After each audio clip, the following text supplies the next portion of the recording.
Alors, les trois besoins principaux de la peau, c'est nettoyer, et quand j'ai marqué hydrater, c'est pour utiliser le langage marketing qui est de dire hydrater, et qui est protéger. Alors pourquoi je marque hydrater? C'est à vrai dire, c'est pour empêcher la déshydratation. Vous avez bien compris que c'était ça qui était important, c'est garder cette hydratation, c'était surtout ça son rôle à ce moment-là. Alors nettoyer, pourquoi? Parce que le matin, on a bien dormi, et pendant la nuit, qu'est-ce qui se passe? Eh bien, il y a des cellules mortes qui se renouvellent, les cellules plutôt du visage se renouvellent. Ce qu'on a vu tout à l'heure, la desquamation et le fait que ça remonte vers la surface, c'est pendant la nuit que ça se passe. Donc qu'est-ce qui arrive? Il y a plein de cellules mortes qui sont là finalement, et puis on a transpiré, et il y a du sébum. Donc on a vraiment besoin de nettoyer la peau pour qu'elle soit en bon état pour la journée. En revanche, le soir, c'est quoi? Eh bien, le soir, on s'est présenté dehors, on a eu du soleil, on a eu la pollution, on s'est mis du maquillage, la poussière, on a bien sûr accumulé du sébum, et donc on se retrouve avec une peau aussi qui commence à être asphyxiée à la fin de la journée. Donc c'est essentiel de bien nettoyer parce qu'elle a besoin d'être oxygénée. Alors, qu'est-ce qui existe? Donc, il y a le démaquillage pour purifier cette peau. Il y a le démaquillage pour laisser les fameux pores de la peau respirer. Et puis, pour favoriser ce renouvellement cellulaire. Et à force d'avoir une couche cornée qui va être trop importante du fait d'avoir trop de cellules mortes, eh bien, ça va donner ce qu'on appelle un teint terne, voire des comédons, puisque la peau va être suffisamment épaisse. Et on va se retrouver avec les fameux points noirs dont tout le monde parle très fréquemment. Alors, il y a une méthode qu'on peut utiliser qui s'appelle le liniment oléocalcaire. Alors, le liniment calcaire, c'est utilisé chez les enfants, voilà, exactement. Et le liniment oléocalcaire, c'est ce qu'on appelle une saponification. C'est-à-dire que le savon, c'est quoi? Le savon, c'est de la soude et c'est des huiles. Et puis, c'est l'origine du savon de Marseille. Le savon de Marseille, c'est quoi? C'est de l'huile d'olive. Pourquoi? Parce qu'en Provence, il y a des oliviers. Et c'est de l'huile de coco. Pourquoi? Parce que Marseille est un port et qu'en Afrique, on rapportait les huiles de coco. Et puis, c'est de la soude. Et on mélange tout ça et on se retrouve avec un savon de Marseille. Alors, on le fait à chaud, mais on pourrait le faire à froid dans ces cas-là. Donc, c'est très simple à faire un savon. Eh bien, le liniment oléocalcaire, c'est quoi? C'est de l'eau de chaux. L'eau de chaux, c'est comme la soude. Enfin, c'est le même type de molécule. Et avec de l'huile de sésame ou de l'huile d'olive également. Et on obtient ce qu'on appelle un savon, on va dire, sur gras liquide. D'accord. C'est beaucoup plus gras quand même, enfin, on a l'impression que c'est beaucoup plus gras qu'un savon, parce que nous on a un petit, on le reçoit avec ça, mais c'est vrai que c'est sur gras. Ouais, c'est vraiment gras. C'est sur gras, absolument. Alors je vais vous demander de me faire passer si ça vous ennuie pas. Alors ici devant vous l'eau de chaux, la petite bouteille bleue. Non, la bouteille bleue, voilà. Exactement. Et je vais vous montrer comment on peut faire très simplement un liniment oléocalcaire. Parce que l'avantage du liniment oléocalcaire, tel qu'on la connaît, c'est que c'est normalement de l'huile d'olive avec de l'eau de chaux. Et ce qui est facile à savoir, c'est que c'est moitié huile d'olive, moitié eau de chaux. On ne se prend pas la tête. Parce que les huiles ont ce qu'on appelle un indice de saponification. L'huile d'olive a une odeur des fois un petit peu forte. Pas toujours facile à laisser sur le visage. Donc moi j'utilise de l'huile de sésame qui a le même indice qu'on appelle de saponification que l'huile d'olive et dont l'odeur est quand même beaucoup plus, on va dire, cosmétiquement agréable. Exactement. Elle n'est pas allergisante, l'huile de Elle sésame? peut être allergisante, tout à fait. Oui, complètement. Ouais, ça vous ferait un essai. Alors après, vous pouvez prendre de l'huile d'argan, mais c'est pareil, c'est tout ce qui est frais à coque. Hein. Toutes les personnes qui ont des Mais problèmes. ça, c'est pour les peaux sèches. Non, c'est pour tous les types de peau. Ça peut s'utiliser pour tous les types de peau. Alors voilà, donc ça veut dire que. Voilà, c'est une sorte de savon. Donc je mets une cuillère là d'eau de chaux. Voilà. Et je vais mettre. Et vous dites que ça peut se remplacer par n'importe quelle huile en fait? Non, justement, ça ne peut pas se remplacer. Une huile de fruits à coque? Non, c'est une huile avec un indice de saponification qui est proche de celle de l'huile d'olive, puisque c'est de l'huile d'olive au départ. Et l'indice de saponification, ça se trouve assez facilement sur Internet, c'est 190. D'accord. Il faut qu'elle ait un indice de saponification proche de 190. Et là, on va prendre une cuillère d'huile de sésame. Voilà. Tout simplement. Donc là, j'ai quoi? J'ai deux produits qui sont l'un à côté de l'autre. Et bien, simplement en faisant au contact, ils vont faire une nouvelle molécule. Voilà. C'est de la chimie. C'est de la chimie, non, ça c'est clairement de la chimie. On est bien d'accord, je ne vais pas vous aider là. Pendant tous mes cours, en général, je rentre dans le détail de la chimie pour expliquer pourquoi ça fond, etc. Et là, c'est purement de la chimie. Mais vous voyez, C'est grâce à l'indice de saponification de l'huile qu'on a cette réaction-là. mais oui, alors après, je crois qu'il faut que chacun trouve son. Il n'y a pas de mauvais, il n'y a pas de bon. Moi, j'ai des gens qui sont des fondus, on va dire, du liniment à calcaire. J'ai des gens qui détestent le liniment à calcaire. Il y en a qui sont des fondus de mon huile qu'on appelle bifase, mon huile démaquillante biphase. C'est pareil. Donc, je crois qu'il faut vraiment le faire en fonction de ce qu'on sent. C'est déjà prêt là? Non, non. Moi, je ne le vois pas déjà prêt. Vous avez vu, c'est. Non, mais oui. Là, il est prêt à être utilisé. Oui. Ah, ben là, il est déjà prêt. Oui, il est prêt à être utilisé. Ça, vous mettez ça sur un coton, c'est bon. Et ben, tu te nettoies la figure. Comme On le démaquille comme un lait démaquillant. Pardon? Si. Alors attendez, justement, on va pas en rester là. On est bien d'accord. Donc là, on est sur. Là, alors vous verrez, c'est un tout petit peu en surgras, parce que d'ailleurs, quand au moment où ça repose, on va voir, il y aura un petit film d'huile qui va rester. Et pourquoi chez les enfants, ça marche? Pardon? Ça sent bon ça. C'est l'huile de sésame hein, qui sent que l'autre choix, elle sent rien du tout. Alors, avec quand même comme inconvénient, attention, parce que là, vous êtes en train de mettre quelque chose qui n'est pas automatiquement bon pour la peau. Et je vais vous expliquer pourquoi. J'ai mis moi aussi. Mais comme le savon, mais ça n'a pas une importance, c'est pas dramatique du tout. C'est comme là, ce qu'on vient de faire, vous avez vu, c'est l'autre chaud. L'autre chaud, c'est basique.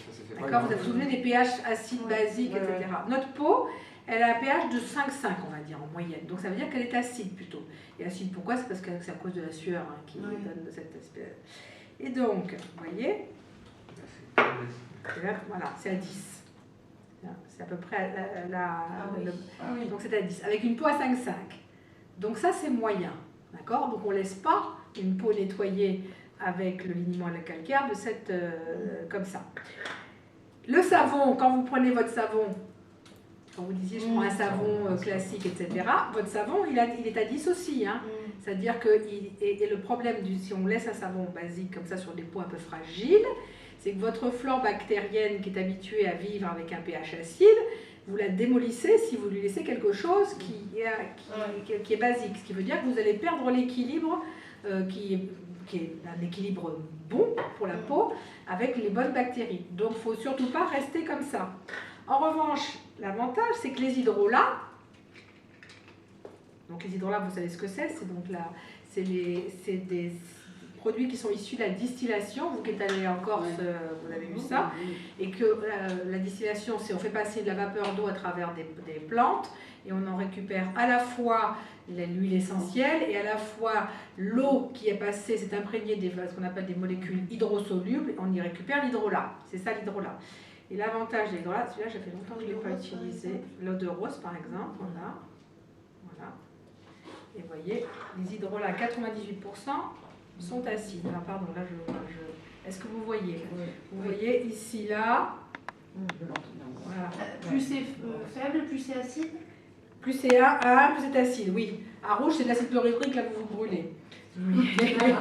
Le mieux, c'est d'être à 7 ou à 6? Non, le mieux, c'est... Oui, le mieux à 6, a priori. Mais là comme vous avez, entre guillemets, basifié votre peau avec le liniment, le fait de prendre un autre coton, moi, c'est ce que je fais tous les soirs, hein, et que j'imbibe un petit peu, justement, d'hydrolat, eh bien, j'enlève le surplus qui vous gêne à ce moment-là, et en plus, je mets ma peau à la bonne acidité. Et donc, je peux... Et on ne c'est peut pas terminé. mélanger l'hydrolat au... Parce que ça ne se mélange pas, ça c'est huileux, donc c'est pas hydrosoluble ou liposoluble. Ça va exploser. Hein, voilà. Ouais, non, ça ne va pas exploser, mais ça n'a pas d'intérêt dans ces... Et donc c'est pareil pour un bébé. En fait. Alors pourquoi pour un bébé c'est génial? Pourquoi? Parce que quand vous nettoyez, donc ça veut dire un savon, donc ça c'est bien plus nettoyant, un savon, c'est ce qu'on appelle un tensioactif. Donc le tensioactif, c'est qu'il va aller retirer la petite salissure qui colle sur la peau pour aller vraiment la chercher, la retirer, parce qu'il y a une sorte qu'on appelle une tension superficielle entre les deux. Donc ça va aller vraiment retirer. Donc c'est pour ça que c'est très bien pour les bébés. Et ça, d'une part, c'est sur gras, donc ça va laisser un léger film lipidique qui va justement protéger quand les bébés vont faire pipi. Et la deuxième chose, c'est que le pipi est acide. Donc on compense. Et on n'a pas besoin de... Et de voilà. Et là non, puisqu'il y a purification. Je me disais, Ben non. mais le pauvre. Et vous comprenez pourquoi il n'y a pas de besoin du tout. En plus, les bébés ont une peau avec un pH neutre. Jusqu'à 6-7 ans, le pH des bébés est neutre parce qu'il y a peu de transpiration. Tout simplement. De transpiration quand tu deviens adolescent. Exactement. Voilà. Donc tout ça, ça s'explique. Donc c'est hyper logique d'utiliser le liniment léocalcaire et sans rien comme à côté, puisque ça se compense entre les deux. Et voilà pourquoi les fesses des bébés qui sont avec des linéaments léocalcaires, en général, sont des trop jolies fesses, il y a très peu d'irritation et d'érythème fessier. Moi, tous mes petits-enfants, ça, il n'y en a eu aucun qui a eu des érythèmes. Et vous le faites, par exemple, vous le faites vous-même, vous, votre liniment ou Alors moi, je fais pour vos moi. petits-enfants, non, pour les petits-enfants, ma belle-fille, j'ai une belle-fille qui le fait elle-même. J'ai un autre gendre qui est pharmacien, qui est une pharmacie d'officine, donc lui il les achète et il les a à sa portée, donc il ne le fait pas. Mais je sais que ma fille, oui, elle n'utilise que de liniment pour les enfants. Absolument. Voilà. Donc on peut l'utiliser aussi, c'est un très bon nettoyant pour le visage, mais à condition d'enlever le surplus et comme ça de rééquilibrer le pH. Quand vous avez compris ça. Avec une eau florale. Avec une eau florale, exactement. Mais non, parce que l'eau du robinet a un pH neutre, donc ça va pas servir. Eau de rose, c'est quand même... L'eau de rose, ce sera la même chose, exactement. Tout à fait. Vous pouvez tout à fait l'enlever avec de l'eau florale, enfin le compléter et de finir avec de l'eau florale. Par contre, concernant les matières premières, on les trouve facilement, je veux dire, dans les pharmacies. Par exemple, pour les bébés, moi c'est ce que je dis, prenez de l'huile d'olive. Là, vous ne prenez pas trop la tête, parce que les bébés, limite l'odeur, ils ne vont rien y voir du tout. En revanche, pour votre visage, prenez plutôt des produits qu'on appelle cosmétiques, qui ont ce qu'on appelle un grade cosmétique, qui ont été vraiment étudiés pour ça, qui ont un dossier technique derrière, etc., qu'on peut utiliser sans aucun souci sur le visage. Oui. Et si on achète le liniment Alors le problème dans la pharmacie, c'est qu'ils mettent en plus ce qu'on appelle des cires ou des émulsifiants et que c'est jamais extraordinaire pour la peau du visage en termes de nettoyant. Celui qu'on utilise, nous, il est bien, c'est Giffré en fait la marque. Il n'y a que deux composants. Il y a que deux composants. Mais ça va. S'il y a que deux composants, c'est très bien. En pharmacie. Parce qu'il y a celui de la Copper où il y a des émulsifiants par exemple. Il y a beaucoup de... Suivant les liniments, il y a... l'éther à l'époque. Oui, pas normal. Et donc on les prend. Il est très bien. Parce que c'est vrai qu'il y a de tout dans les liniments, on a fait attention justement et il y en a vraiment. Ça, je ne verrai jamais mon copain.